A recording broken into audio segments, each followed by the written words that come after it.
اگر که شعر من همونطور که شما گفتین اصطلاح یه مقدار حالت زنونه داره، این خب خیلی طبیعیه که به علت زن بودنمه، چون من خوشبختانه یه زنم.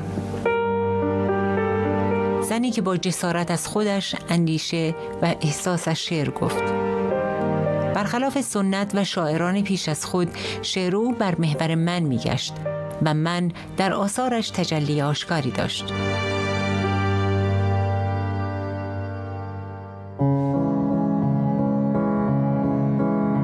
سال 1332 انتشار شعر گناه با زبان بی‌پروایش در مجله روشنفکر جامعه ادبی پس از کودتای 28 مرداد را غافلگیر کرد.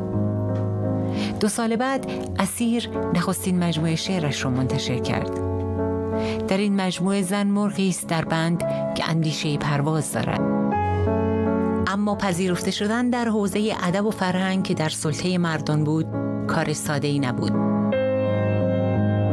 در همان سال زندگی مشترک فروغ با پرویز شاپور پس از 5 سال به طلاق انجامید و تنها فرزندش کامیار پیش پدر ماند. فروغ 21 ساله آشفته و درمانده به خانه پدری بازگشت. اما تاب خشونت‌های پدرش سرهنگ فرخزاد را نداشت. خشونت‌هایی که یادآور دوران پرتلاطم کودکیش بود و او باز همین خانه را ترک کرد. اما آشفتگی روحی و جدایی از پسرش او را راهی آسایشگاه روانی کرد و مدتی در آنجا بستری بود. 22 ساله بود که راهی ایتالیا شد. در این سفر 14 ماهه زندگی در آزادی را تجربه کرد و رهاورد آن سفرنامه‌ای به صورت پاورقی در مجله فردوسی. همان سال دومین کتاب شعرش را چاپ کرد. دیوار حاصل این دوره طوفانی زندگیش بود که از گرداب آن پیروز بیرون آمد. به زودی عصیان کتاب سومش را منتشر کرد که صدای یک جان آشفته بود. سال 1337 کار در استودیوی فیلم گلستان آغاز فصل تازه‌ای در زندگی فروغ 24 ساله بود و همانجا عشق بزرگ زندگیش را پیدا کرد. سال 41 تولدی دیگر را منتشر کرد، آغشته به این عشق شورانگیز با نشانه‌های آشکار تکامل ادبی شاعری صاحب سبک.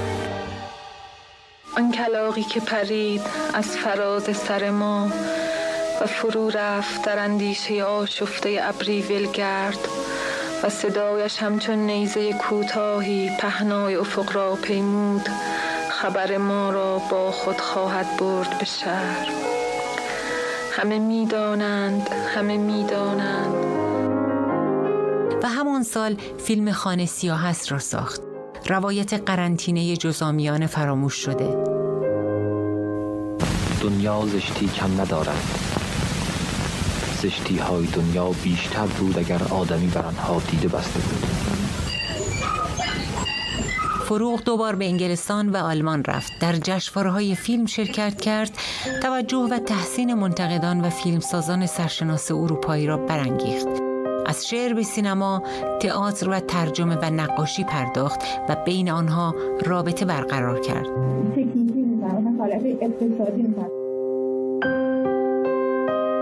در نامه‌هایی که از اروپا برای ابراهیم گلستان نوشته، عشق بی چشم داشت او به گلستان آبشاری پرخروش است و فروغ منتقدی صاحب نظر که با فرهیختگی و قاطعیت تحلیل می‌کند. هنوز بادها و ابرهای اضطراب و نگرانی در اطرافش می‌رویند، اما او به زودی درخشان‌ترین تصاویرش را می‌آفریند. ایمان بیاوریم به آغاز فصل سرد با آستاب هستی و بودن فروغ است، شاعری که نبض شعرش را به دست گرفته.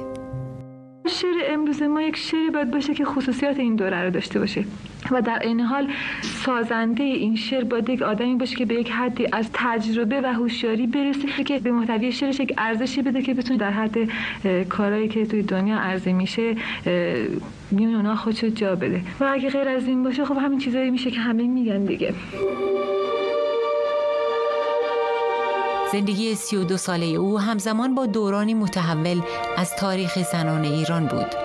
روشنبینی، خلاقیت و توانایی شخصیتی فروغ او را به چهره‌ای منحصر به فرد در ادبیات فارسی تبدیل کرده. شاعری پیشرو و زنی باهوش با تجربه‌های رو در رو با زندگی.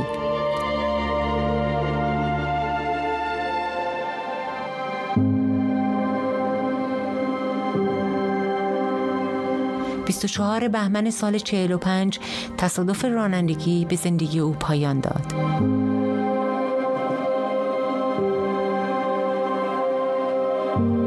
عقوبتی بیرحمانه برای قلبی جوان.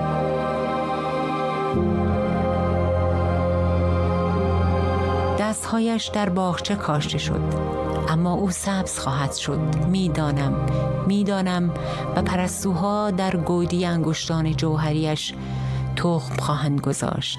و جاودانگی رازش را با تو در میان نهاد.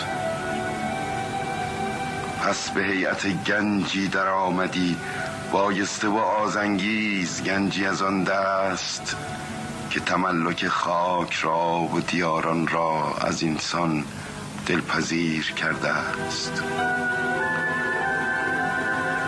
نامت سپید دمی است که بر پیشانی آسمان می‌گذرد. متبرک باد نام تو.